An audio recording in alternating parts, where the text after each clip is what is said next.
Professor, sim, professor, nós estamos ao vivo agora. Vou-lhe dar um segundinho para ir lá na sua página do Facebook, ok? Que eu vou adicioná-lo, que é para partilhar, e assim os seus estudantes também aqui de Angola, que já mandaram muitas mensagens,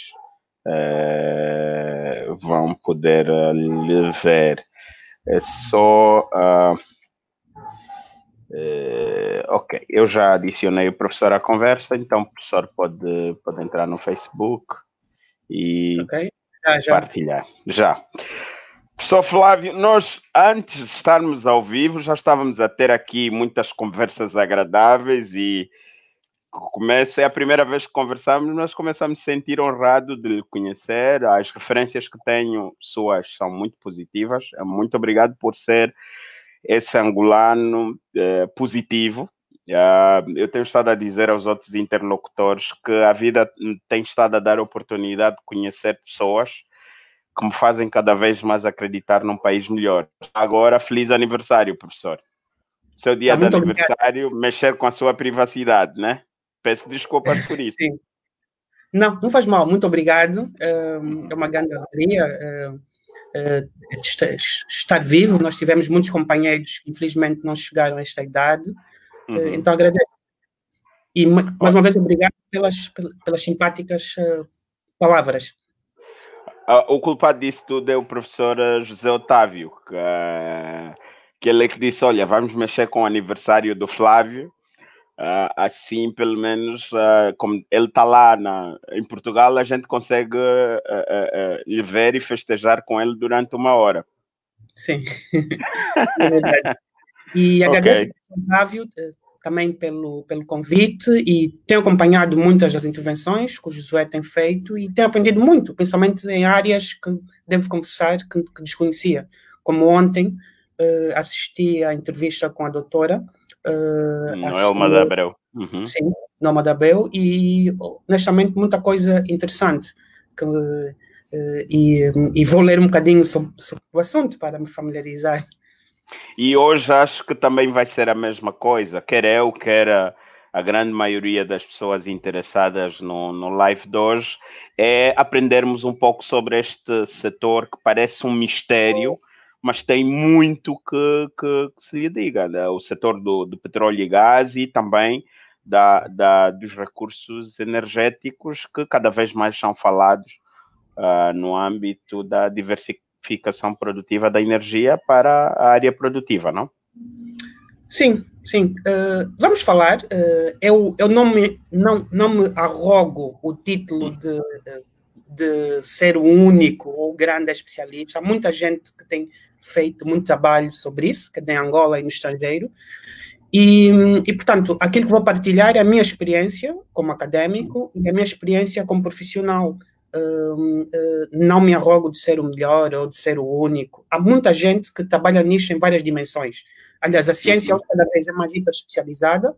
Eu trabalho numa área muito específica. Claro que posso fazer comentários generalistas e vou tentar dar aqui algumas fontes para que os nossos ouvintes e amigos possam depois também ir procurar, porque é um tema que está ligado ao desenvolvimento, à questão de energia, desenvolvimento no sentido de que é a nossa principal fonte de receita, e pelo menos de obtenção de divisas, e desenvolvimento porque um dos problemas que nós temos, e é por isso que eu, há alguns anos, tenho dito que temos que pensar a energia como um sistema, o petróleo apenas é uma das fontes, mas temos que pensar a energia como um sistema e olhando para as várias fontes energéticas, e um dos principais déficits que nós temos é o déficit energético.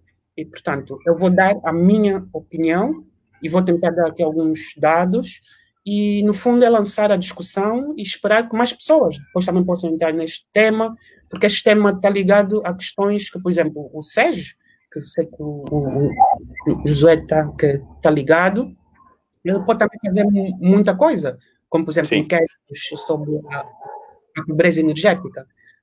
E a verdade é a civilização moderna precisa de energia, mesmo em termos de investimento direto que estrangeiro. Os ingleses têm uma expressão, e estamos a falar sobre as particularidades dos ingleses, que é o bottleneck. Um dos principais déficits que de variáveis que afetam o desenvolvimento interno, é o déficit energético. E é por isso que eu acho que tem que pensar isso do ponto de vista holístico. Mas eu vou falar um bocado sobre a área em que tenho trabalhado e dar a minha opinião. E vocês são livres de retirar as vossas conclusões. Mas há muita gente que tem feito um trabalho interessante nessa área. Verdade, professor. Na verdade, nós também temos uma entrevista reservada ao Dr. Patrício Vanderlei Kingongo, se eu não estiver a errar o nome, para a próxima semana, depois do dia 10, também para falarmos, mas são poucos, porque, verdade que seja dita, professor Flávio, sempre que nós falamos do petróleo, e digo até por mim, nós resumimos o petróleo como sendo a maior riqueza de Angola, o principal financiador do Orçamento Geral do Estado e o principal explicador do crescimento econômico. Ponto.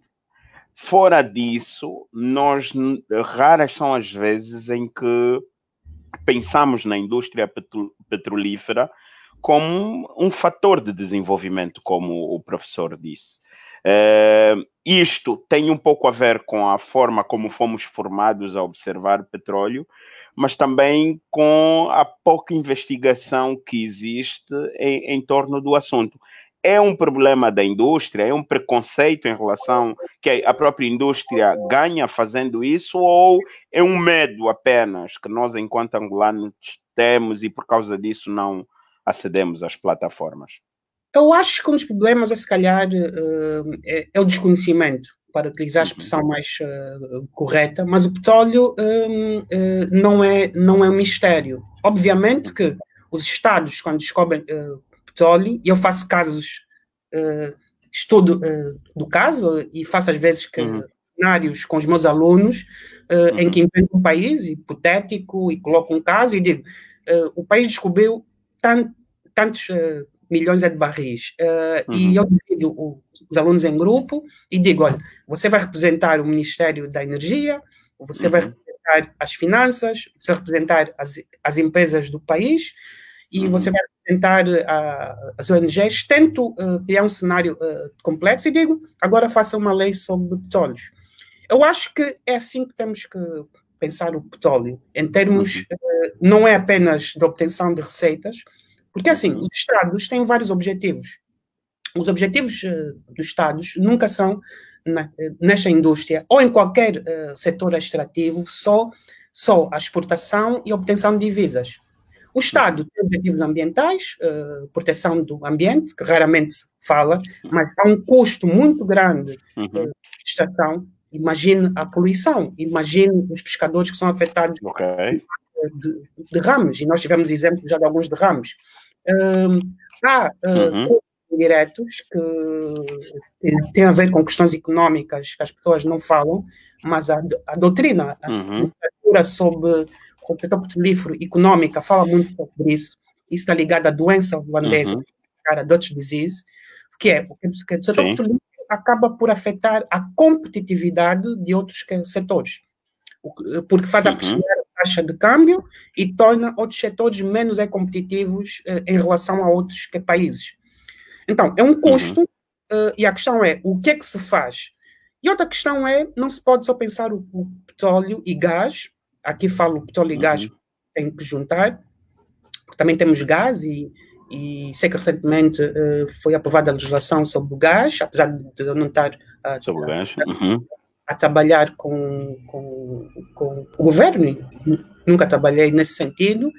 As minhas intervenções sempre foram académicas, pelo menos em Angola, que trabalhei em outros países, depois posso explicar algumas das coisas que fiz. O que posso dizer é que, no caso dos objetivos que os Estados que têm, são múltiplos. Outro objetivo é usar o petróleo e gás para desenvolvimento interno, não apenas para exportação.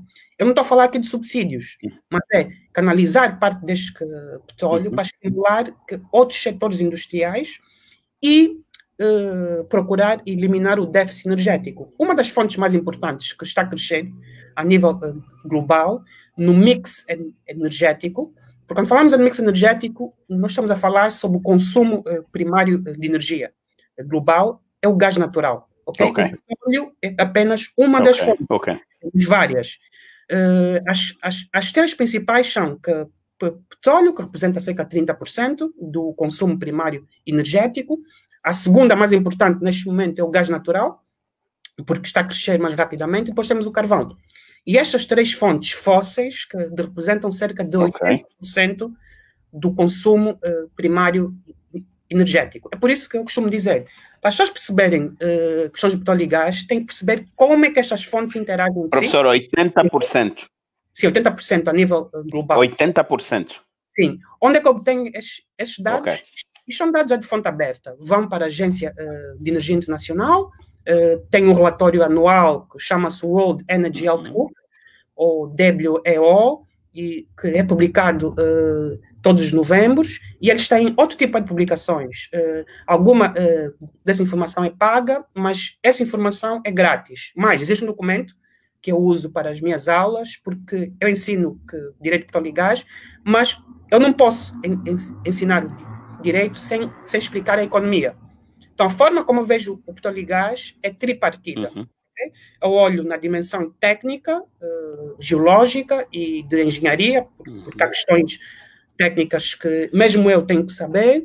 Eu olho para a questão econômica e de gestão, porque isso, depois é que eu olho para as normas e os contratos, que é aquilo que eu ensino tipicamente. E tem que se perceber isso tudo. Isto não é algo que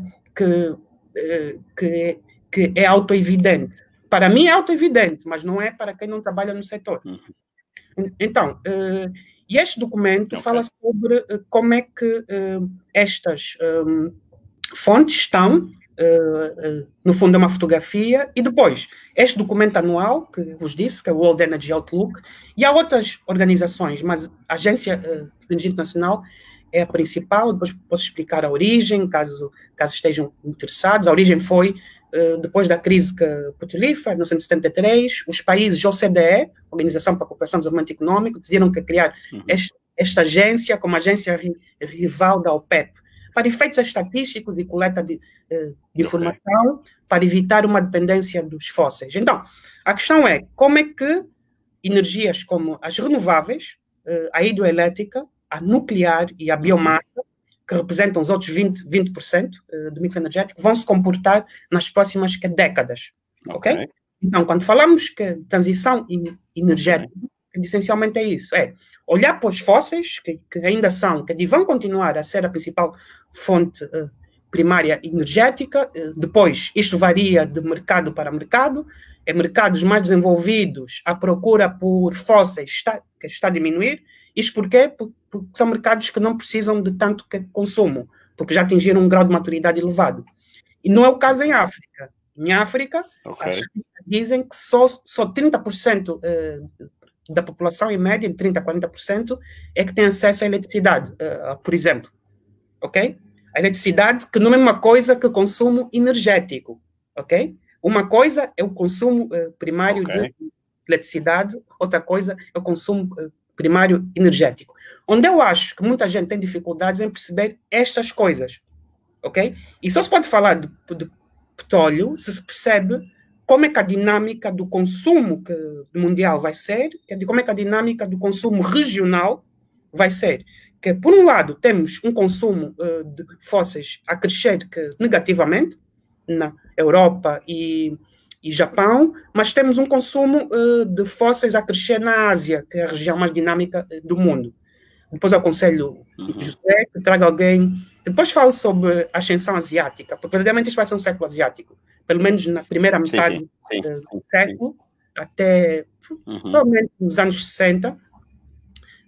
E vai, porque há classes médias a serem criadas, há mais indústrias a deslocarem-se para esses países, e também vai acontecer em África, só que se calhar vai demorar um bocadinho mais de tempo, porque o problema da África é a questão da governança, mas isso, Josué, depois está um especialista sobre isso, que não é minha área, e eu não quero perder, porque eu acho que a África é o grande mercado emergente nas próximas décadas, só que a África é um continente com muitos países, uns vão se dar bem, outros não tanto. Acho que vai haver uma África a várias velocidades para explicar. No entanto, professor Flávio, e toca em aspectos econômicos interessantes, permita-me que abra aqui um parênteses para dizer o modelo produtivo asiático, para muitos economistas com cabeça quadrada, aqueles a que eu chamo os papagaios, os economistas papagaio, relegaram o modelo produtivo asiático aos historiadores.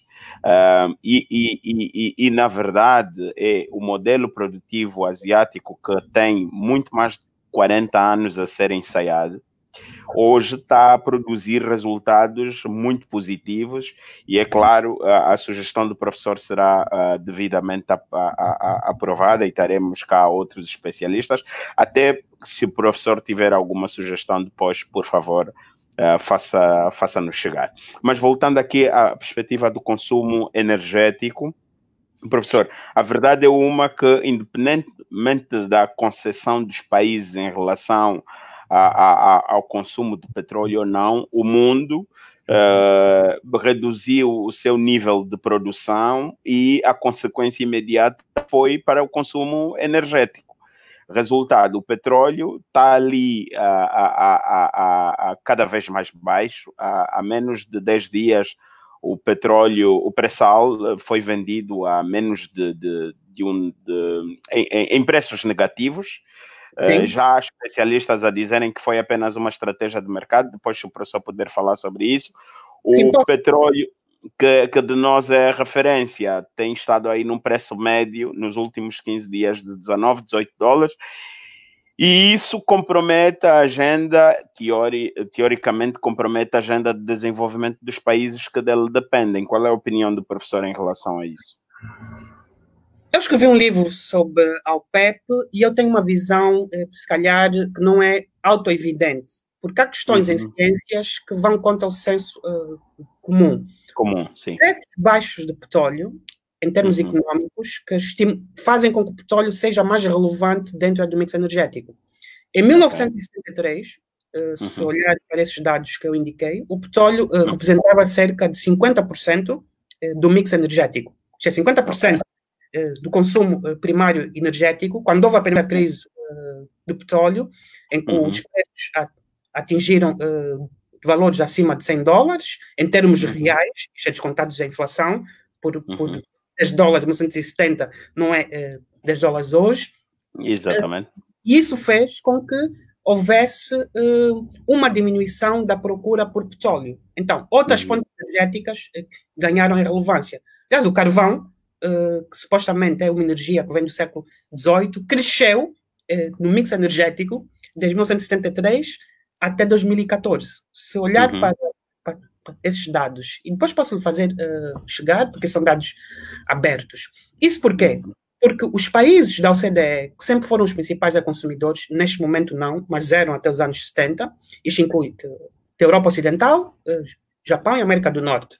Os países asiáticos ainda estavam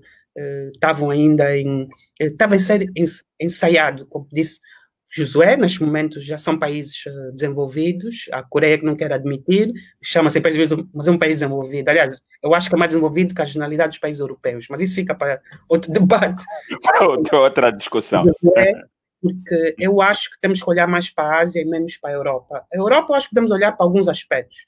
Em termos de modelo, a Ásia pode nos ensinar mais, porque vieram de países muito pobres. O que eu quero dizer é, o petróleo já está a cair no mix energético desde 1973. O que é que esses países que fizeram quando houve o primeiro embargo petrolífero? Eu expliquei isso no meu livro. Foi basicamente uma explicação... Olha, alguém está a perguntar qual é o título do livro e se está disponível na internet ou apenas em... O livro chama-se A Organização dos Países Exportadores de Petróleo, o caso de Angola, foi publicado em 2015 e foi basicamente... olhar para isto que estamos a falar. Eu acho que muita gente acho que não lê o livro bem e acho, mesmo muitos amigos meus, porque eu pergunto, mas isso está no livro? E ele diz, não, mas eu não li essa parte. Foi um livro para o público em geral, ok? Isto não foi um livro para os académicos, tanto que foi baseado num relatório que eu fiz, que nem procurei fazer uma análise global e um estudo exaustivo, foi, no fundo, olhar para dados abertos, como esses que eu referi, e dizer, a OPEP é isto, a OPEP que representou isto nos anos 70, e neste momento representa isto. E a questão é, faz sentido ou não para Angola estar dentro da OPEP? E olhando para o longo prazo, para a forma como o petróleo vai evoluir no mix energético, já vai diminuir, temos que fazer. Essencialmente foi isso. Um livro breve, mas acho que para quem leu, tem muita coisa que acho que interessante, apesar dos dados estarem um bocado desatualizados, porque o livro foi escrito em 2013 e publicado em 2015, mas o argumento está lá. Então, preços baixos de petróleo são bons para o petróleo, em termos de dentro do mix energético e comparativamente olhando para a competitividade do petróleo em relação a outras fontes energéticas. Quanto mais baixo é o preço de um bem, o que é que diz o gráfico da procura e da oferta? A procura aumenta por esse bem. Então, o problema do preço baixo do petróleo nunca foi só o preço baixo do petróleo. Foi a excessiva dependência dos orçamentos do Estado de preços altos de petróleo. Preços altos de petróleo é que explicam porque é que o petróleo cai de 50%, isto encontram isso na literatura, e cai para cerca de 30% no mix energético. Ok? Se não tivesse ouvido esses preços altos, o petróleo teria mantido uma posição mais relevante dentro do mix energético. Ok? O que é que os países, o CBE, quando criaram a Agência de Energia Internacional, fizeram? Isso também no livro. As pessoas eu acho que não leem muito bem, porque o livro também foi esgotado, mas eu acho que as pessoas, só fazem o que chamamos de skimming, às vezes. Acho que não leem bem. Os países do CDF fizeram foi adotar um conjunto de políticas para evitar a dependência que tinham do Médio Oriente. Porque, como se recorda, a crise de 73 originou-se na guerra de Yom Kippur, que foi a guerra entre Israel e o Egito. O Egito, o presidente Sadat, pessoas falam sempre do presidente Nasser, mas eu acho que o presidente mais importante na história do Egito foi o presidente Anwar Sadat, que também tinha uma perspectiva africanista, mas ele percebeu que o Egito precisava de outro modelo. Infelizmente foi morto, não conseguiu implementar o seu programa, mas tem sido interessante ver o que é que ele faria. Fez a paz com Israel, mas antes disso ele tentou recuperar a península do Sinai. Então, os Estados Árabes, em solidariedade com o Egito, colocam um embargo contra o mundo ocidental. Os mais velhos recordam-se que isso provocou uma crise de combustíveis em toda a Europa, inclusive a Portugal. Ok? Então, os países ocidentais descobriram que estavam dependentes dos países árabes. Então, desde então, adotaram um conjunto de políticas para evitar que o petróleo fosse tão relevante como era. Que políticas é que são essas? Impostos mais altos sobre derivados de combustíveis. Há muita gente que não sabe, mas eu na Europa, quando coloco 1 litro de diesel ou 1 litro de gasolina, em média, cerca de 60% a 70% desse dinheiro vai para o Estado consumidor. Isto não vai para Angola e nem é para o Estado consumidor. Isso é uma forma de incentivar o uso de petróleo, ok? Porque torna o preço mais alto. Precisamente para evitar esta dependência, porque eles não pensam o petróleo apenas em termos de dinheiro. Eles pensam o petróleo em termos de segurança energética. Isto é, a ideia é eu não posso estar dependente de países que podem ser inimigos. Então, essas políticas já vêm desde os anos 70. Eu tento explicar isso aos meus alunos quando falam sobre a descarbonização, principalmente os europeus, que são muito ambientalistas. Aliás, há um debate que deve-se ter, que é de saber qual é o argumento ambientalista que se pode ter. Pode-se ter, porque há questões aí morais, que são as emissões, e vamos falar disso, um dos aspectos, mas há argumentos que têm a ver com a forma como muita gente vê do ambiente. Que do ambiente não é uma religião, ok? Mas há muita gente que vê o ambiente como uma espécie de religião que é substituta. Ok? Não é assim que temos que ver o ambiente. O ambiente é um bem que tem que ser preservado para nós e para gerações futuras. Ok? Então temos que olhar para o impacto que os fósseis têm. Mas, por outro lado, foram os fósseis que nos tiraram da Idade das Pedras. De recordar que até o século XVIII, qual é a principal fonte energética que quase todo mundo usava? Era a madeira, o que chamamos o carvão vegetal, ok? Uhum. Essencialmente. Foi o uso de fósseis que fez aumentar do consumo de energia. A preservação dos polígonos florestais. E transformou o mundo como nós conhecemos. Aumentou a esperança de vida média, criou empregos, apesar de muito perigosos, que é no setor industrial. Até o Karl Marx, que tinha uma perspectiva diferente sobre o mundo, dizia que foi a Revolução Industrial que tirou do camponês do que ele chamava a idiotice da vida rural, porque ele via uma estagnação só na agricultura de subsistência que havia em todo o mundo. Então, a ideia de que os fósseis são necessariamente maus, isto é uma ideia que não é. Agora, existe este aspecto que há uma correlação entre a Revolução Industrial e o aumento das emissões. É verdade. A questão é de saber, nós sabendo isto agora, o que é que nós podemos fazer. E esse é o debate que há no mundo ocidental. Mas o debate foi muito mais tarde. Nos anos 70, o debate era como é que eu vou poupar bilhões de dólares a importar fósseis do Médio Oriente e como é que eu vou evitar que esses países usem o petróleo como uma arma geopolítica contra mim. De recordar que nos últimos anos tem sido muito, muito referenciada, né? Esta utilização do petróleo como arma de arremesso até geopolítico a nível do mundo. Precisamente. Isto é algo que vem dos anos 60, aliás, nós podemos ver até há quem diga que uma das grandes ações feitas pelos Estados Unidos foi quando o presidente Roosevelt decide não vender petróleo para o Japão. Há muita gente que foi uma das causas da Segunda Guerra Mundial. O Japão estava dependente do petróleo, não tinha acesso a petróleo, então decide expandir-se, principalmente para a Indonésia, para as zonas onde tinham petróleo, precisamente para evitar esta dependência. E depois há outros argumentos que depois podemos aqui falar. O que eu acho questões de petróleo já são debatidas há décadas. E o petróleo já tem vindo a cair no mix energético, para poupar dinheiro aos países consumidores e outro para evitar que esses países estejam dependentes de países que podem ser inimigos. Mas recordar que os sauditas são aliados americanos desde 1945, ok? A Arábia Saudita é um protetorado americano, ok? O que aconteceu em 1973 foi algo muito especial e não colocou em causa a aliança, ok? É importante dizer isso, que foi uma aliança feita a bordo de um navio de guerra entre o rei, o fundador da Arábia Saudita, e o Franklin Delano Roosevelt, que para mim foi quem criou o que chamamos de Império Americano, se é que podemos utilizar essa expressão. Foi a Segunda Guerra Mundial que catapultou os Estados Unidos como grande império geopolítico. Já eram do ponto de vista econômico, porque eles ultrapassaram a Inglaterra e a Alemanha em produção industrial em finais do século XIX,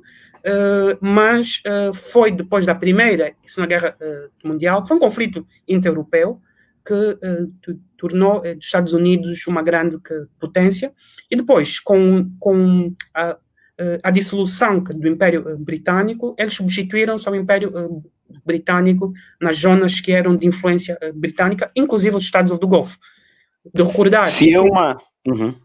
Existe um grande livro que eu recomendo aqui aos nossos ouvintes, que eu chamo a Bíblia, que nós chamamos a Bíblia, que é do Daniel Yergin, o prêmio, e fala sobre a história do petróleo e fala disso tudo. Eu recomendo que leiam esse livro. É um livro que ganhou o prêmio Pulitzer.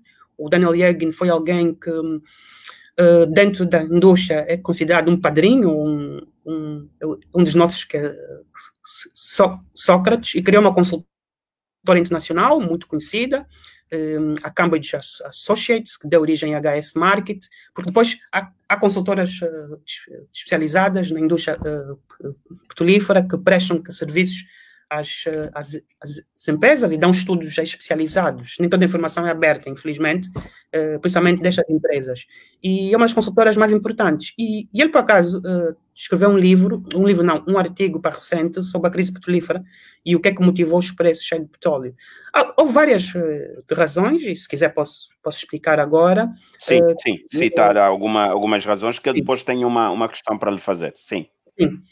A principal razão, eu diria que foi a especulação, ok? Sim, aos fundamentais, o que nós chamamos a procura e oferta global de petróleo, que anda à volta de cerca de 100 milhões de barris, com o colapso das economias, ou paralisação devido ao Covid, a procura por petróleo baixou 1/3. O que a OPEP fez, mais os países não OPEP, isto para responder à pergunta dos que acham que Angola tem que sair da OPEP. Mesmo que Angola saia, não vai fazer nenhuma diferença. Ok? Pelo menos, estando dentro, pode ter uma voz. Porque mesmo que os principais produtores, ou dos principais, que não fazem parte, fazem acordos ad hoc com a OPEP. Isto vem dos anos 80. Tanto que a Noruega também decidiu fazer parte deste corte, a Rússia e cerca de 12 países. Houve um que não teve, que foi o México, mas isso depois posso explicar. O que aconteceu? Com a queda da procura, é natural que os preços baixem, porque há muito petróleo em circulação.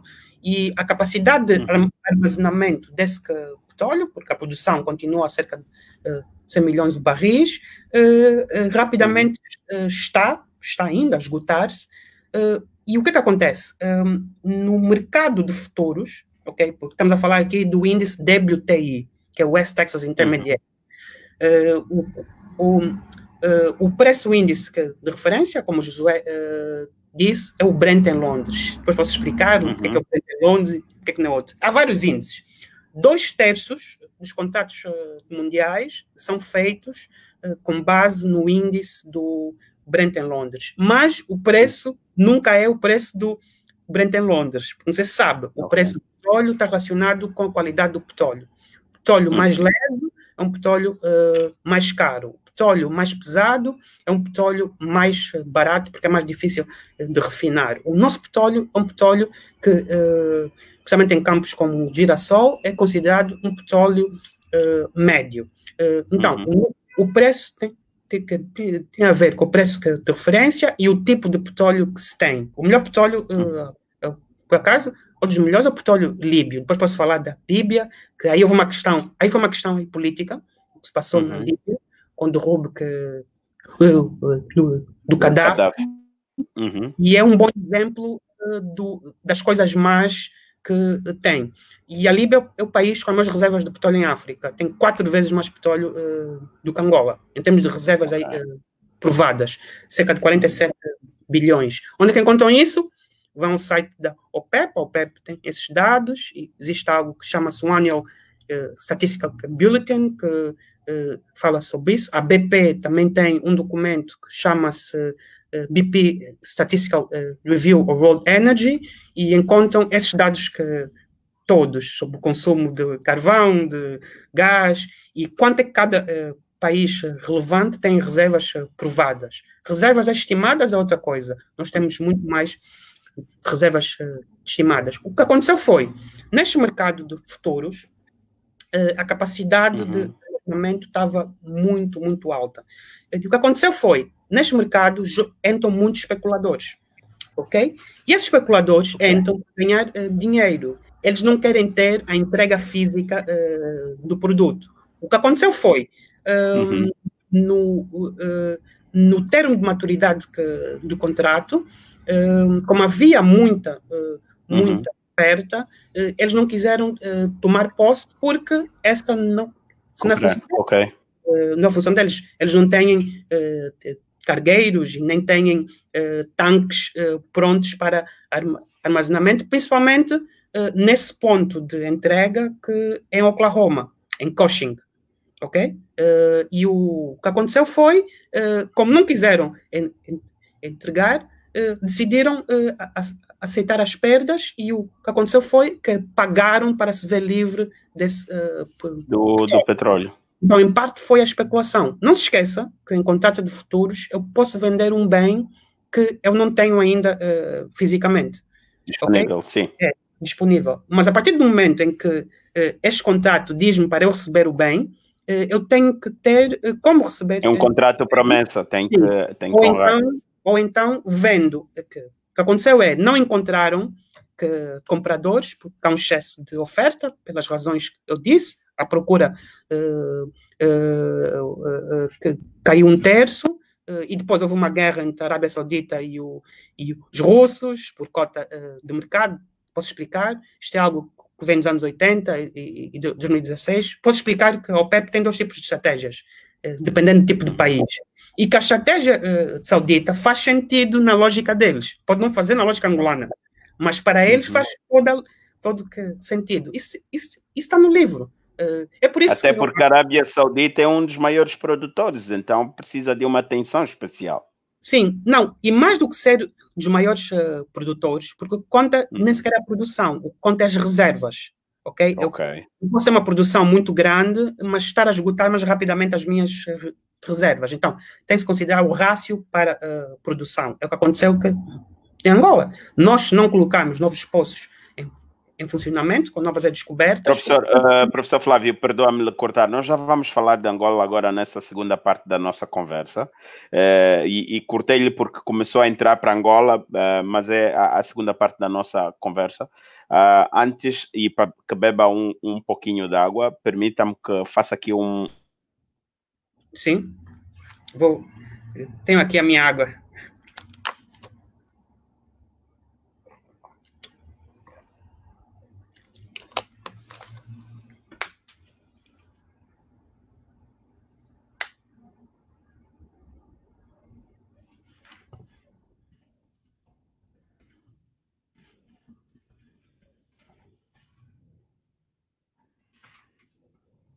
Oh.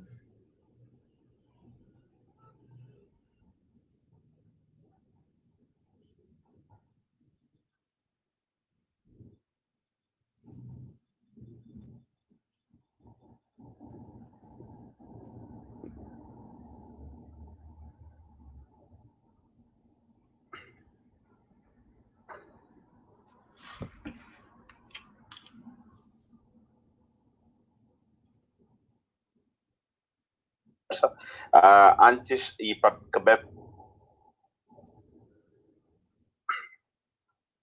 Não sei se conseguem ouvir, creio que estou aqui a falar com Josué, mas creio que ele saiu.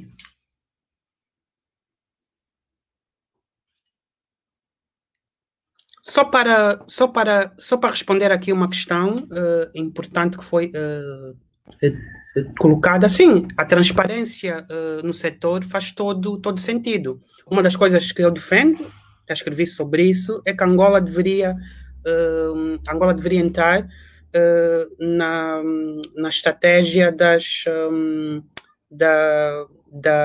IITA, que é a iniciativa transparência das indústrias extrativas, ou EITA, e deveríamos nós fazer parte disso.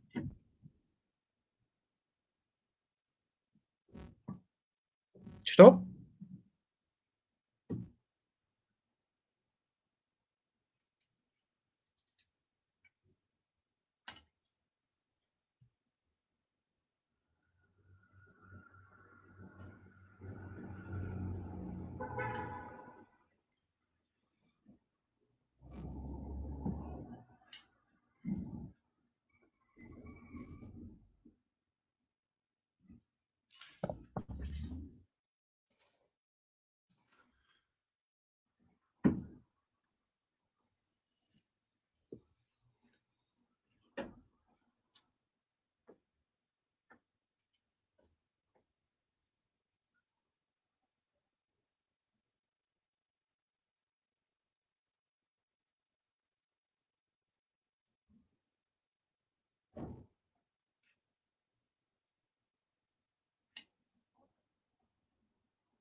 Ashley, vai lá ver se eu recebi. Não mais. Estou sem cara, amigo. Estou?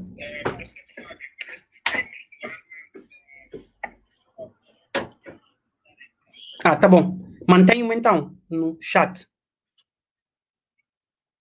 Tá bom, até já.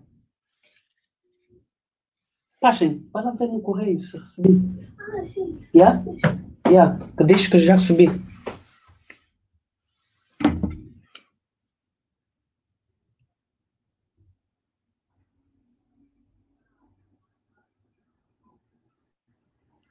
Professor Flávio, consegue me ouvir? Já estamos no ar?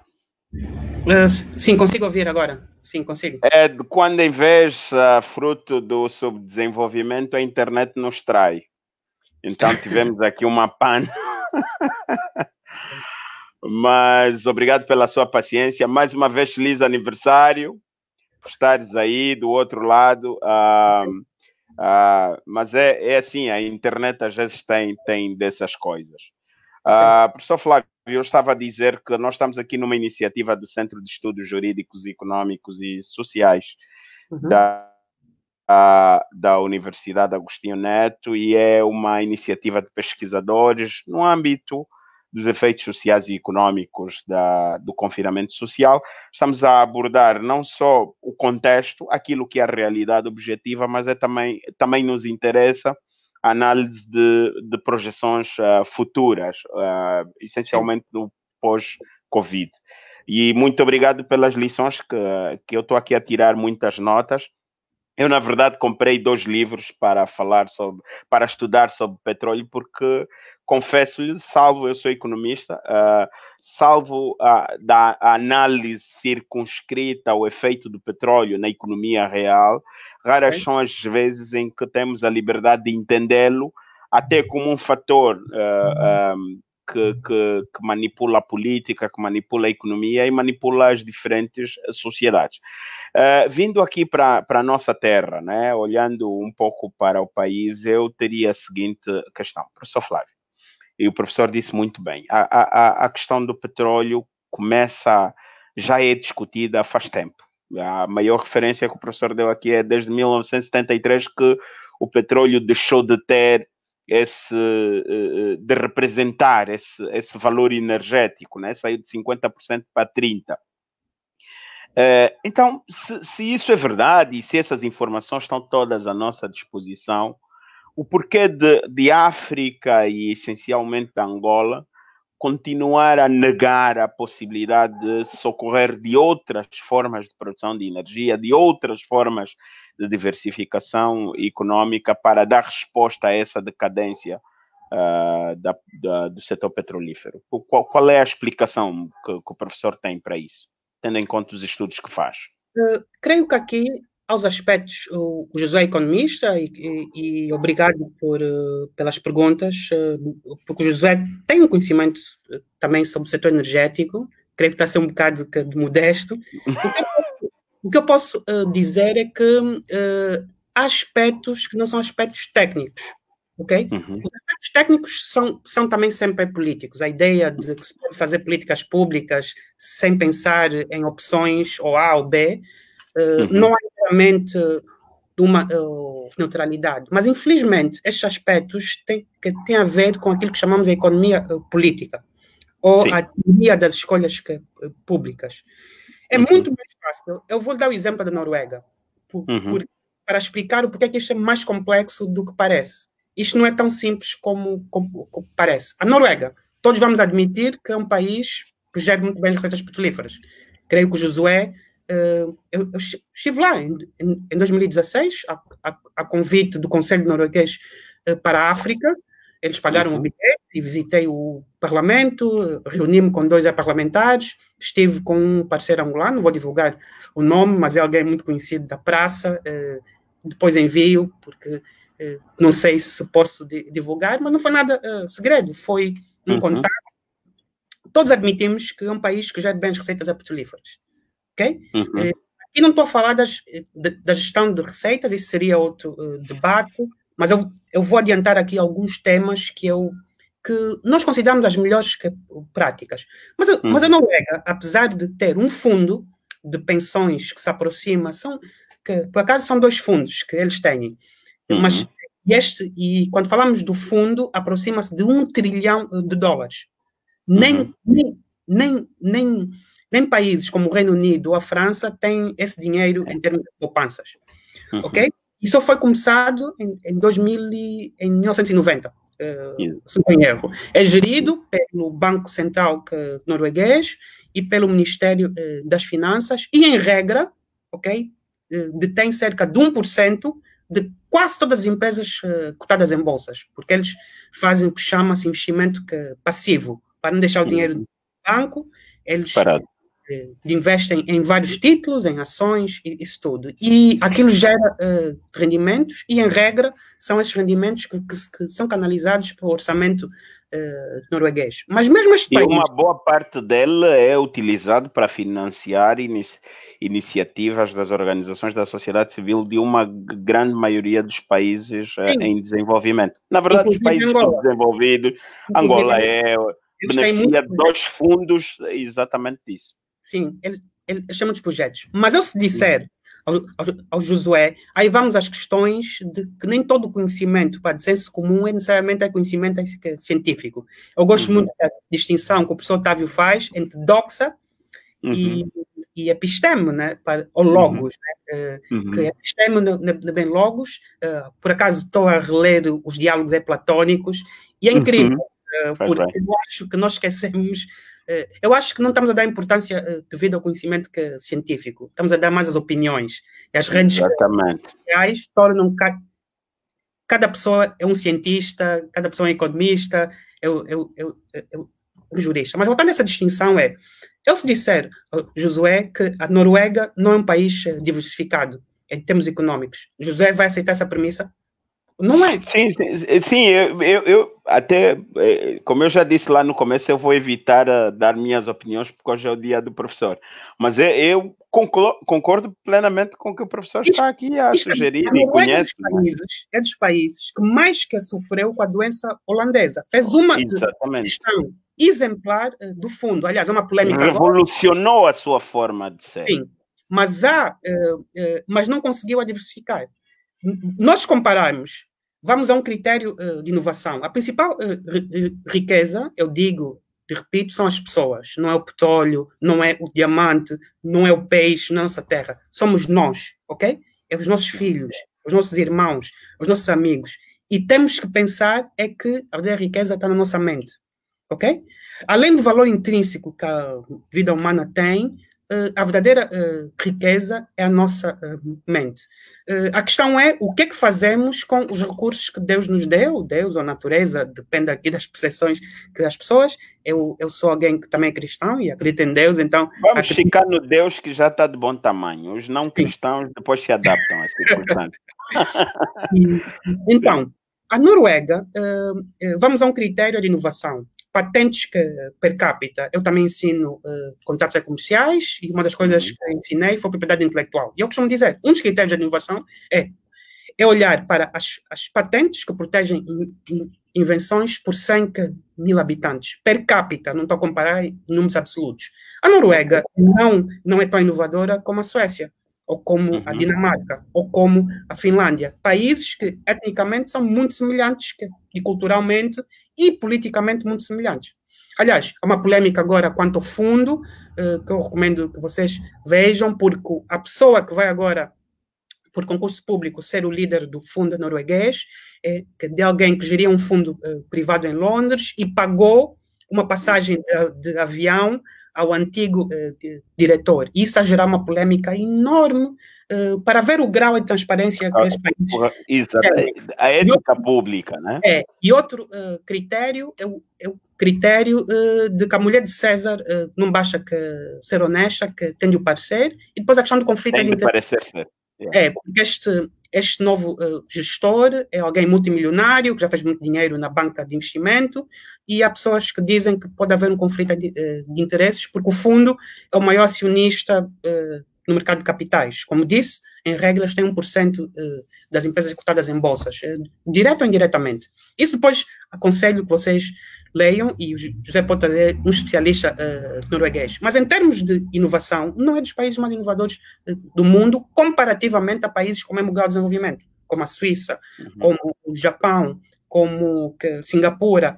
Isso para dizer que a doença holandesa é algo que vai para além da gestão petrolífera. As pessoas acham que a doença holandesa é gestão petrolífera. Não, isso é um dos aspectos. A doença holandesa é o petróleo, faz aumentar a taxa de câmbio, é por isso que se forem a Oslo, das cidades mais caras do mundo, e faz com que seja mais barato importar do que produzir internamente.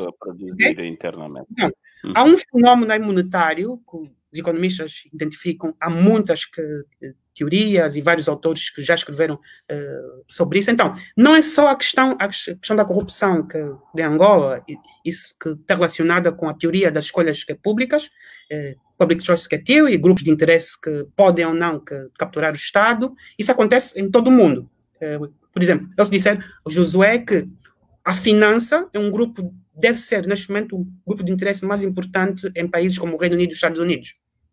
Porque são sempre beneficiados quando há um colapso econômico, primeiramente. Porque tem um peso desproporcional em termos de influência. Então, parte do problema de desenvolvimento é este problema de grupos de interesse, e outro problema é como é que eu vou lutar contra os efeitos econômicos da doença holandesa, ok?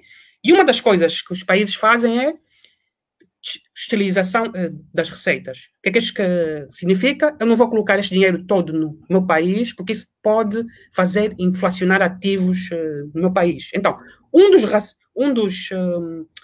dos argumentos de uma das finalidades do fundo é fazer isso. Da Noruega foi esterilizar parte desse dinheiro para que esse dinheiro não torne a Noruega mais cara que aquilo que é. Que já vos disse, é dos países mais caros do mundo. Porque exatamente. Há muito disponível e não há tanta capacidade de produção. Isso aconteceu em Angola. Se o Josué identificar bem, em termos do setor imobiliário, principalmente quando estávamos a produzir 2 milhões, e outros setores. Então, combate os efeitos negativos da exportação de crude através de vários mecanismos. Criação de fundos, de estímulo a que a moeda reflita necessariamente a procura de oferta. Nós temos um Kwanza que não é livremente convertível. Eu não vou entrar nesse debate, mas outro debate interessante que revela um problema que nós tivemos, que foi, houve um estímulo à importação porque a moeda estava muito alta. E isto é o que os economistas chamam, em parte, um dos efeitos da doença holandesa, ou Dutch Disease. De onde é que surgiu esse termo? Surge da revista The Economist, que eu recomendo que leiam todas as semanas, é uma das bíblias da globalização. Eles olharam para a Holanda, nos anos 70, a Holanda que tinha uma moeda que chamava-se o florim, e quando descobriram gás natural, eles verificaram que as exportações da Holanda diminuíram e aumentaram as importações porque a moeda desvalorizou-se. Então, tecnicamente, a doença holandesa é isso, ok? Só que agora usa-se o termo para outros aspectos, como a captura do Estado por grupos de interesse, como a questão da corrupção, como a questão da deterioração da ética pública, né? Que é um dos aspectos. Eu aconselho a todos que releiam os diálogos de Platão. Apesar de não ser alguém africano, nós tivemos os nossos Sócrates em África, só que infelizmente não houve alguém que colocasse isso em escrito, como fez Platão e Xenofonte. Mas é muito importante porque revela a discutir o que eu chamo os primeiros princípios. O primeiro princípio é como é que eu vou organizar um Estado? Como é que eu organizar um Estado? Então, aqui há vários debates. Para países produtores de petróleo, países como os Estados do Golfo resolveram, vamos usar parte das receitas para subsidiar a população, porque como não temos democracia, estas receitas vão fazer com que a população aceite um regime de monarquia absoluta. Aqui não é bem uma tirania clássica, eu chamo uma monarquia absoluta, um Estado, mas onde há um contrato social, ok? Tanto que se forem aos Emirados Árabes Unidos, eles têm muitos mais bens sociais do que qualquer país africano. ok? Aquilo não é apenas gasto entre a família real, que domina os vários Emirados, e nem na Arábia Saudita. Então, para voltar, isto são questões muito complexas. O que eu acho que se calhar não tivemos foi um debate a sério mesmo sobre os primeiros princípios. Isto é, o que é que fazemos? É só usar o petróleo para pagar receitas correntes? Isso também levanta uma questão moral. O que é? O petróleo serve só para nós, para mim, para o Josué, ou para os nossos filhos? Eu tenho uma filha, o Josué acho que tem filhos. Portanto, o petróleo tem que ser também para gerações futuras. Então, a ideia de fundos soberanos é a ideia de um princípio que vem do ambiente, ou do direito ambiental, que é o princípio da equidade intergeracional. Ok? E isso é um dos aspectos muito, muito importantes que temos que perceber. É por isso que temos que muita gente diz que o petróleo é a resource curse, é uma maldição. Mas o petróleo não precisa de ser uma maldição. Ok? Se olharmos para os estados do Golfo, houve um contrato social. Esse contrato social hoje está a ser modificado em países como a Arábia Saudita, porque tem um príncipe que, apesar de ser um bocado, os ingleses, arrojado, fez coisas terríveis, mas ele goza de grande apoio popular, porque está a mudar a lógica do Estado. Basicamente, está a tentar tornar a Arábia Saudita como os Emirados Árabes Unidos. Eu não sei se vai conseguir, porque a Arábia Saudita é muito diferente. São semelhantes, mas politicamente eles têm um problema. Tem muita gente a depender do Estado que não faz nada. E a Arábia Saudita tem uma população muito grande.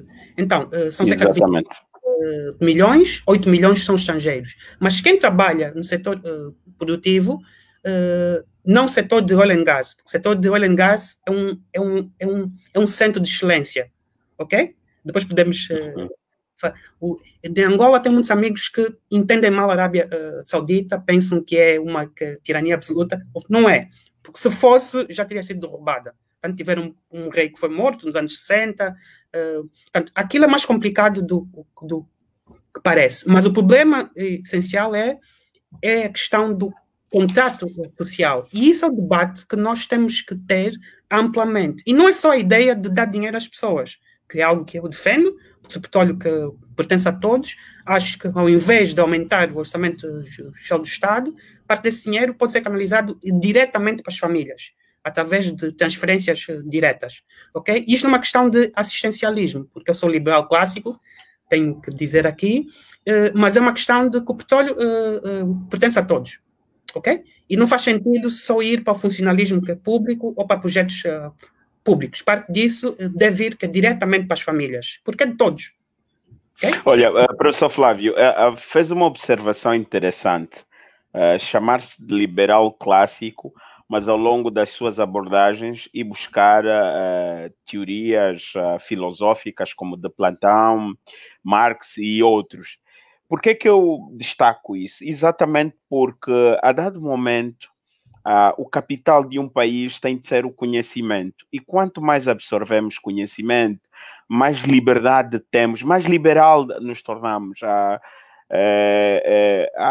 Há uma conexão imediata entre a emancipação do indivíduo e a quantidade de informação que ele absorve. E então não se sinta mal em dizer que é liberal clássico e citar e até recomendar que grande parte das pessoas que nos estão a ver agora tenham a bondade de ler conhecimento antigo que parece muito contextualizado. Por exemplo, a Ética de Kant, que foi muito... aqui para as nossas bandas foi muito desvalorizada e hoje reconhecemos-la como que ausente do contexto, não só do contexto público, mas também do contexto privado, em fórum familiar. Mas, professor Flávio, perdoa-me a seguinte questão. Nós temos doença holandesa, que é um exemplo, 1960. Antes disso, tivemos a crise de 1929, 1930, temos a crise de 1973, temos um conjunto de crises que demonstraram que a ausência de posicionamentos maduros, bem pensados, carburados, analisados, com todas as hipóteses, remeteram sempre o mundo para a decadência. mas também temos exemplos positivos. Temos o exemplo da Noruega, temos o exemplo dos Emirados Árabes Unidos, que há 20, 22 anos não eram nada.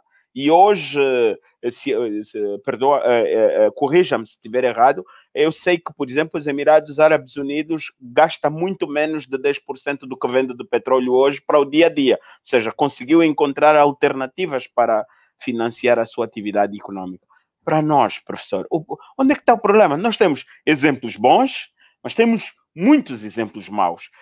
Não podemos tomar isso como referência e olhar para a nossa forma de ser. Nós somos o segundo maior produtor de petróleo em África, né? E temos a Nigéria, que é o maior produtor, e isso não significa absolutamente nada para nós. Onde é que está a chave de sucesso, professor?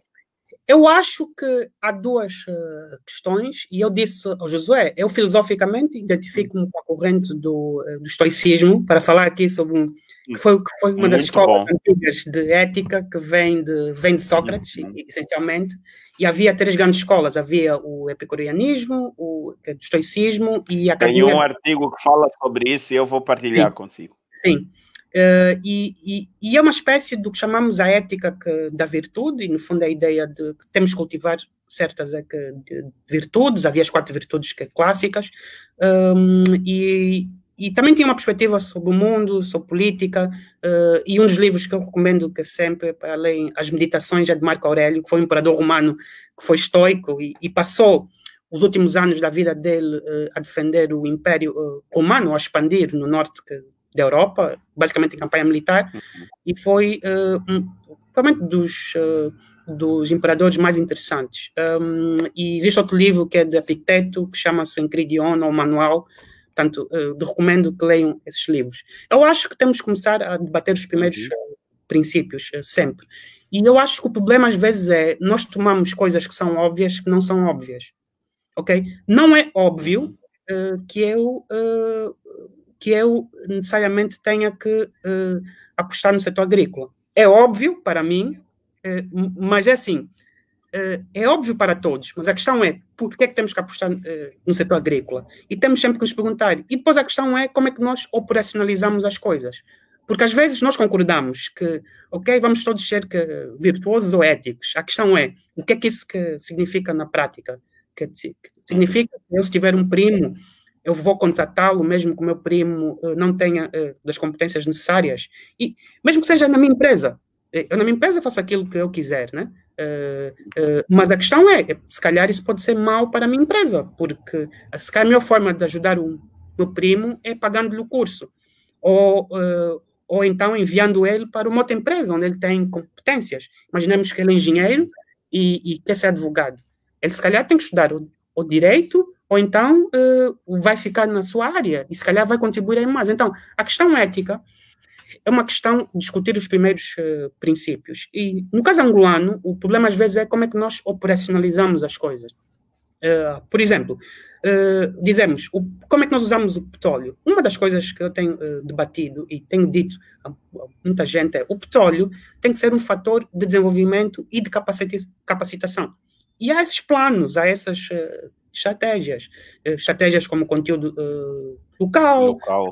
A questão de participação de empresas angolanas no setor, a questão de angolanização, que é um debate interminável. Todos os países que têm esse debate chamam isso indigenização. Aliás, tive em Trinidad e Tobago em 2017,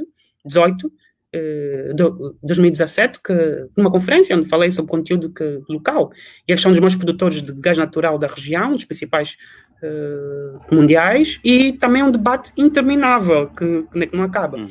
Agora, a questão é a operacionalização. Por exemplo, uma das coisas que eu tenho dito é, nós temos que ter um setor petroquímico. E isto não é uma questão teórica, é uma questão de operacionalização. Como é que nós, efetivamente, temos o setor petroquímico? A melhor forma para países que têm um grau de inovação baixo, como é o nosso caso, porque vamos ser sinceros, não vamos de um dia para outro criar gigantes petroquímicos. O que é que nós podemos fazer? Fazer aquilo que a China fez, aquilo que os Estados Unidos fez em ampla escala no século XIX, que foi até investimento britânico, investimento alemão, eles fizeram isso, que é as joint ventures, ok? Entramos com parcerias, com com empresas já estabelecidas e vamos tentar dar, chamamos os doces para que eles venham para o nosso país e construam este cluster, ok? Então, parte do problema é a operacionalização. Por exemplo, quando falamos de agricultura, o que é que estamos a falar? É agricultura de subsistência? É agricultura de exportação? Mas como é que isso vai ser feito na prática? É eu dar $1 bilhão a um grupo angolano que depois investe, depois não faz nada com esse dinheiro, e nunca se pensa em algo que eu chamo sempre a atenção, que é o custo da oportunidade de capital. Isto é, 1 bilhão que eu gasto, mal gasto, é 1 bilhão que eu nunca vou ter mais, porque foi mal gasto. Exatamente. Okay? Então, às vezes, mais vale não gastar do que gastar mal. E parte do problema é esse, é que nós achamos que estamos a apostar e não estamos a apostar porque estamos a apostar mal. Isso é como aquele aluno que ele sabe que não é bom a matemática, sabe que para ser bom vai demorar muito tempo. E ele, ao invés de chegar ao professor e dizer assim, professor, preciso de ajuda, não, ele decide fazer o teste e depois reprova. Depois faz o teste novamente e depois reprova. Então, mais vale ele dizer, eu não percebo isto, vou aos primeiros princípios. Então, parte do problema não é nós termos um acordo sobre o que é ética, sobre o que é justiça, sobre o que é agricultura, que estamos a puxar na agricultura. A questão é como é que nós operacionalizamos isso na prática. E na questão do petróleo, nós deveríamos ter, e por acaso eu mudei de ideias, um setor petroquímico. Seria uma forma de criarmos uma indústria, um cluster industrial em Angola com parcerias.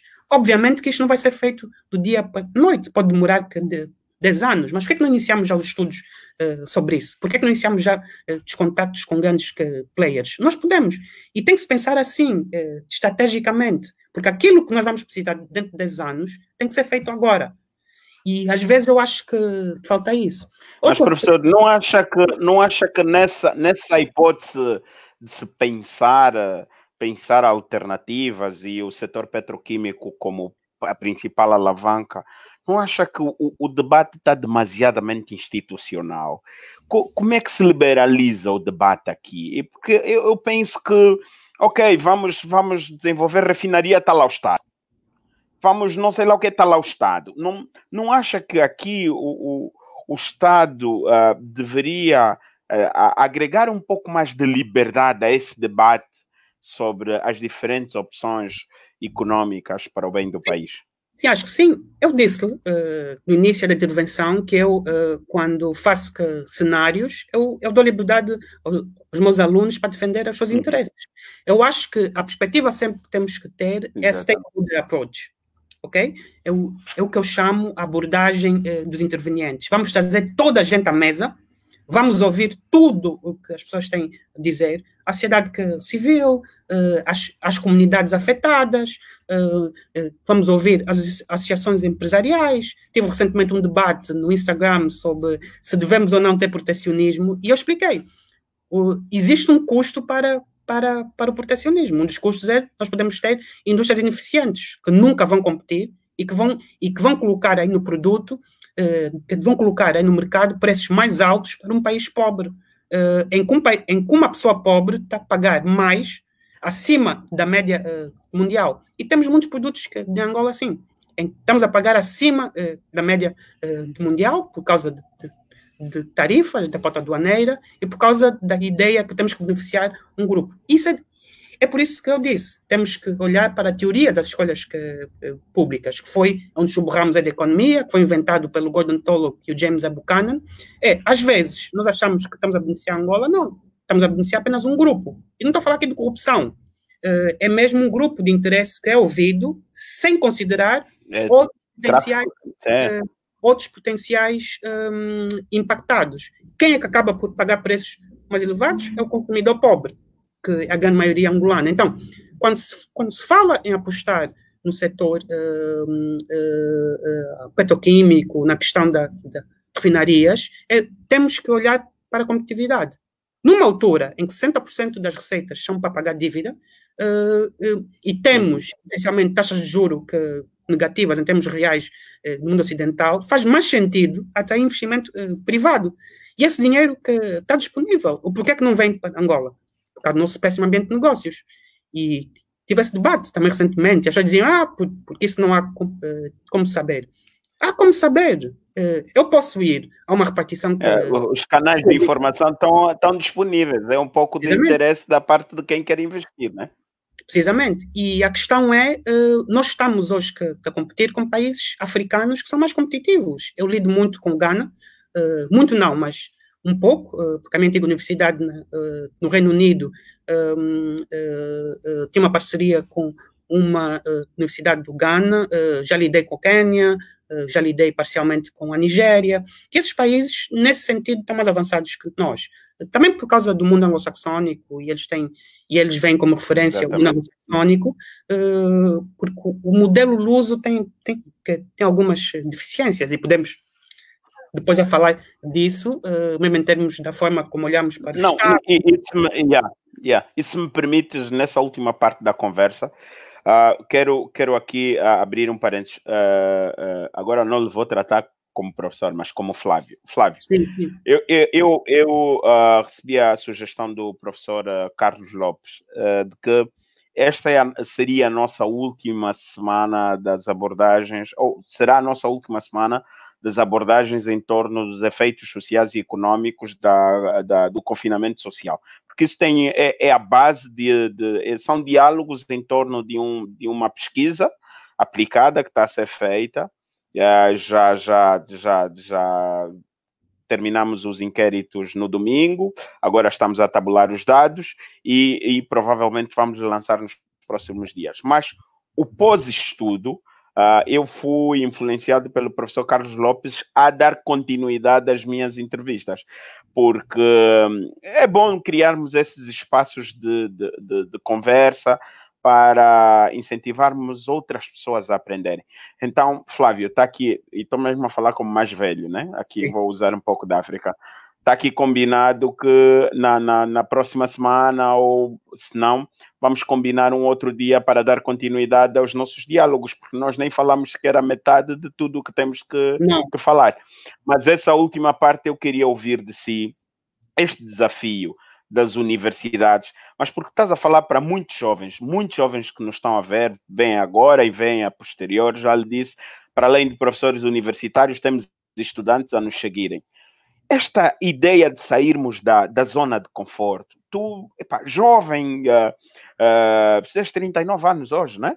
Sim. Já foste para o Reino Unido estudar, estás a abordar o tema com a cientificidade que se lhe impõe, ainda que de forma informal. Como é que se consegue chegar a isso? Porque as referências da juventude que nós temos do país é de jovens que não fazem nada. Eu costumo dizer, o nosso país está abalado nos polos pelo MPLA e pela UNITA e achatado no Equador pelo Kuduro e o álcool. Ou seja, há muitos preconceitos. Às vezes achamos que o imediatismo, o fala barato, não sei... É sempre a melhor opção. Não, se consegue alcançar sucesso profissional estudando. Qual é a tua opinião sobre tudo isso? Qual é o conselho que queres dar às pessoas pela busca do conhecimento? Se calhar fica temas mais técnicos, fica mesmo para outro dia, e se calhar outra conversa. Eu vou falar-vos agora do ponto de vista pessoal, agora, como ser humano. Professor Flávio, a internet falhou, estás aí? Estou aqui. Se consegue ouvir? Ok. Podes começar a... voltamos. Eu vou falar agora como ser humano, como alguém que pensa muito isso. Ponto número 1, eu acho que o mais importante para o ser humano é ter a sua independência. Independência econômica, independência intelectual, independência em termos de pensamento. E, no fundo, era isso que os diálogos de Platão falavam. E também evitar aquilo que chamamos a pretensão aí do conhecimento. Sócrates, quando ele disse que ele não sabia e que era alguém que estava em aprendizagem, ele não queria dizer que ele era ignorante. Antes, pelo contrário, um dos diálogos que eu recomendo, que eu reli recentemente, é o diálogo de Alcibíades. Um diálogo muito curto, eu recomendo que leiam.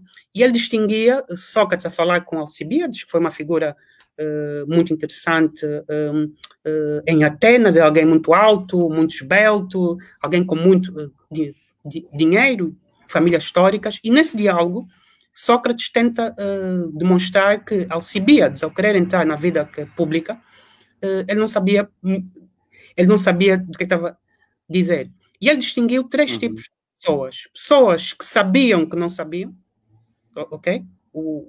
O que é justo, injusto e essas coisas básicas. Distinguiu pessoas que sabiam, mas sabiam apenas algumas coisas e que iam para pessoas que sabiam para serem recompensadas. Um dos exemplos que ele dava nos diálogos sempre era do sapateiro, que o sapateiro, as pessoas contratavam sapateiro para fazer os sapatos, porque na antiguidade era assim que era feito, e ele falava de pessoas que não sabiam, mas pensavam que sabiam. Eu acho que o grande problema às vezes é nós não termos que dar consciência de que há coisas que nós não sabemos. E no fundo, esse diálogo é dizer, o mais importante, é por isso que eu sou estoico, não é a riqueza, ou não é a beleza, nem sequer que o conhecimento, é sermos pessoas boas. Claro que o conhecimento é importante, mas o mais importante é sermos pessoas boas. É por isso que eu disse, isso é o que o cristianismo diz, porque o cristianismo absorveu parte disso e foi para além dessas filosofias gregas. Eu costumo dizer às pessoas, sejam independentes, ok? Economicamente, profissionalmente, porque parte do problema é, e depois as referências, ok, será que nós queremos ser um Sócrates, que na antiguidade que é clássica era o exemplo de perfeição e de pessoa que questionava as coisas, e ele era conhecido como alguém que dizia assim, olha, eu posso não saber a resposta, mas tu já pensaste bem naquilo que estás a dizer, o que estás a dizer pode não fazer muito sentido. Então, no fundo, a técnica socrática era essa, era obrigar as pessoas a questionar algo que as pessoas achavam que sabiam, mas nunca haviam pensado de forma de profundidade. Isso é uma das coisas que eu acho que tem que se fazer. Então, no caso do ano, nós tivemos um colapso moral, vamos ser honestos. E eu acho que, em parte, foi o excesso de dinheiro que houve, quando Angola teve o final da guerra, a produção petrolífera aumentou o preço do petróleo, e isso eu acho que enviou sinais muito errados a muita gente. E não só na perspectiva profissional, na perspectiva pessoal, a forma como as pessoas encaravam o casamento também alterou-se, a forma como as pessoas encaravam coisas como lealdade, empatia, isso passou a ter outro tipo de significados. Então, acho que temos que ver isso. Eu sou liberal, eu não quero obrigar o Estado a obrigar uma moralidade, isso seria a pior coisa que nós podíamos ter, mas eu acho que temos que pensar se não houve mesmo um colapso moral no nosso país, porque não é normal. Nós vimos pessoas catapultadas para sítios que nunca estariam, mesmo em sociedades hedonistas, né, onde o prazer supostamente é o bem primário, né? A verdade é que temos que repensar. Outro aspecto muito importante eu acho que temos que dar mais importância ao setor privado. É por isso que eu digo muito que temos que melhorar mesmo no ambiente de negócios, porque muitas barreiras são informais. Esse é o erro que muitos meus amigos juristas que fazem, pensam que as barreiras são a lei. Não, as barreiras estão não escritas. E isso é que dificulta o empreendedor angolano ou o empreendedor internacional que quer investir de Angola. Então, isso não é só um recado para os seus amigos juristas, é também um recado para os seus amigos economistas, que muitas vezes pensam que para nós a estrutura fiscal, falo mesmo dos impostos, são no caso, os impostos são uma variável que explicam a totalidade das barreiras para o mercado, para o nosso ambiente de negócio. Não tem absolutamente nada a ver. Não, infelizmente não. Sou liberal, obviamente que eu quero ver menos impostos, mas o problema angolano vai para além disso. Isso nem representa, acho que 5% do problema. O problema em Angola são as barreiras informais, o facto de termos muitos setores já fechados, objetivamente fechados, através de barreiras informais.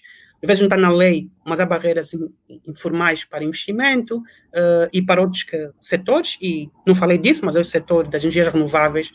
As energias renováveis hoje, para vos dar uns dados, existe uma organização que chama-se IRENA, que é a Agência Internacional para Energias Renováveis, a sede em Abu Dhabi, nos Emirados Árabes Unidos, um país que é produtor de petróleo, e a energia solar hoje é mais barata que o diesel. E eu estive a falar recentemente com o meu irmão, nós tivemos problemas de gerador, ele teve problemas de gerador na casa dele, e eu disse, mas a solar hoje é mais barato. Por que não temos empresas solares? Porque não temos um setor privado que é verdadeiramente livre. Aliás, nós olhamos para o índice das liberdades econômicas, Angola aparece como um país não livre. Exatamente. E os Emirados Árabes Unidos está no top 5. Top 5 ou top 10. Depois eu posso fazer chegar, mas encontram isso. Chama-se Index of Economic Freedoms, que mede muitas coisas, que mede o Doing Business Report do Banco Mundial, que é o relatório que classifica os países de acordo com o ambiente de negócios. Depois há outros índices que eu queria aqui citar, mas todos os índices entram em correlação. Isto é, eu encontro Angola sempre nos últimos lugares. Nos últimos 16 lugares, exatamente. No ambiente de negócio, na transparência, na democracia, no Mo Ibrahim, na liberdade econômica, todos os indicadores, ou seja, o mundo olha para Angola como sendo um dos piores países do mundo. E objetivamente há alguma verdade nisso, e temos que reconhecer, por mais que nós sejamos patriotas, por mais que sejamos angolanos, temos que fazer o diagnóstico. A questão é como é que nós mudamos isso. Eu acho que temos que mudar sempre na expectativa de olharmos para as melhores práticas. E temos vários benchmarks na região. O país que mais me impressionou que eu visitei foi o Botsuana. Eu visitei em trabalho, quando eu estava em Angola a trabalhar, e foi um país fantástico. Há muita coisa que nós podemos aprender com o Botsuana, em termos de luta contra a corrupção, em termos de... Temos um setor financeiro verdadeiramente em funcionamento, com o mercado de capitais em funcionamento, que temos, mas, essencialmente, a dívida pública que é transacionada. Então, nós temos que olhar para o benchmarking e reconhecer que, apesar de sermos um país muito rico em recursos, temos um péssimo ambiente de negócios. E se quisermos fazer a diferença, temos que mudar. Agora, um conselho do ponto de vista pessoal isso também vemos, porque isso tem a ver com a estrutura do tipo de Estado que temos. Um jovem hoje, as grandes oportunidades que ele vê no Estado. A pergunta que eu faço ao Josué na Inglaterra, onde dei aulas, que ninguém pensa em ir para o Estado. É muito raro nós temos um jovem a dizer vou para o Estado. As grandes oportunidades estão no setor privado. Então, nós também temos que repensar, porque o Estado, por mais rico que seja, nunca vai ter dinheiro ou lugares suficientes para 100% da mão de obra. O máximo é 5 países que têm 10% nas várias estruturas do Estado. Mais do que isso, não vai haver, a não ser que voltemos a uma lógica de economia planificada, que falhou. Essa é uma das razões por que a China abandonou esse modelo, foi porque olhou para a União Soviética e disse, não, este é um modelo que não quero. Flávio, a próxima semana será melhor na terça ou na quarta-feira? O que é que fica melhor para si? Eu sugeria na quarta-feira. Tá bem, então quarta-feira está combinado, vamos falar, vamos continuar, porque nós não falamos a perspectiva, não aprofundamos a questão da energia renovável. Olha, eu estou apaixonado pela forma como abordas os diferentes conteúdos e, tal como disse isso aos outros intervenientes, sinto-me honrado em ser angolano exatamente por pessoas como tu e que pensam positivo e não se cansam de buscar o conhecimento. E acho que todas as pessoas, eu vejo aqui pelos comentários, todas as pessoas estão felizes com o diálogo. Tu depois terás a oportunidade de ler. E vamos pensar país. Sabes que eu estarei aqui do outro lado. Qualquer assunto que queiras que partilhemos, vamos falar. Vou cruzar a sua abordagem com a do Alexandre. E se calhar numas próximas oportunidades. Ele também é um liberal clássico e tem uma abordagem muito próxima da sua. E se calhar, se conhecerem, poderão partilhar muito conhecimento. Muito obrigado pela sua presença aqui neste diálogo e peço desculpas à sua família. Mais uma vez, feliz aniversário. Obrigado. E na próxima semana, na quarta-feira, voltaremos a estar juntos. Tá bom, obrigado. E obrigado pela participação a todos. E obrigado pelo convite, o prazer é meu.